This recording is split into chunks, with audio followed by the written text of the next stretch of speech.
Sir, আপনারা আজকে কোহিনুর চা বাগানে আসলেন, তো কি কি দেখলেন ওনাদের সুখ দুঃখের?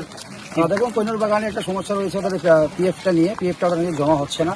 তার সত্ত্বেও বেশিরভাগ মানুষের অনেকটা খুশি আছে এখানে, ওরা যথেষ্ট খুশি আছে। খালি পিএফটা নিয়ে ওদের সমস্যা আছে, যে পিএফটা নাকি ওদের জমা হচ্ছে না।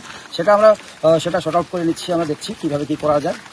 এখন যেহেতু আমাদের এমসিসি লাগিয়ে গেছে, এখন কিছু করার নাই, এমসিসি তদন্ত হবে। আর দীর্ঘদিন থেকে আমাদের প্রকাশ বারিক মহাশয়, যেটা আমাদের জেলা সভাপতি এবং রাজ্যসভা সাংসদ রয়েছেন, এটা নিয়ে অনেক সময় এটা নিয়ে আওয়াজ তুলেছেন বিভিন্ন জায়গায়। যাই হোক, মানুষের অসুবিধা কিছু সমস্যা এখন বলতে বলে কিছু নেই, বাগানে ভালোভাবে কাজগুলো হচ্ছে। এবং আমি চাচ্ছি এই জায়গাটার মধ্যে আরও উন্নয়ন হোক, যেটা একটা এমএলএর ফান্ড থেকে যে কাজগুলো হয় কাজগুলো যেন হতে পারে, সেটা আমাদের আশা। আপনাকে দেখলাম মন্দিরে পুজো দিয়ে চার্জও গিয়েছেন আপনি, আর দেখলাম ওই চা শ্রমিকদের সাথে খেলেন, তো কেমন অনুভব হলো? দেখেন, আমাদের যে কোনো কাজ, আমরা আগেও বলেছি, যে কোনো আমাদের প্রচারের কাজ শুরু করার আগে আমরা আশীর্বাদটা নেই। আমরা চার্চ, মন্দির, গুরুদুয়ারা, মসজিদ সব জায়গায় আমরা যাচ্ছি, যেমন যে জায়গায় যেটা আছে সেখান থেকে গিয়ে আমরা আশীর্বাদ নিচ্ছি।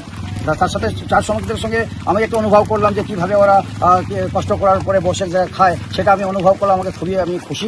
আমি ওদের সঙ্গে ওদের সঙ্গে ভাত খেলাম, আলু সবজি ছিল, টমেটোর ভর্তা ছিল, সেটা খেলাম আমি, এবং ফুলকপি আলু সবজি ছিল।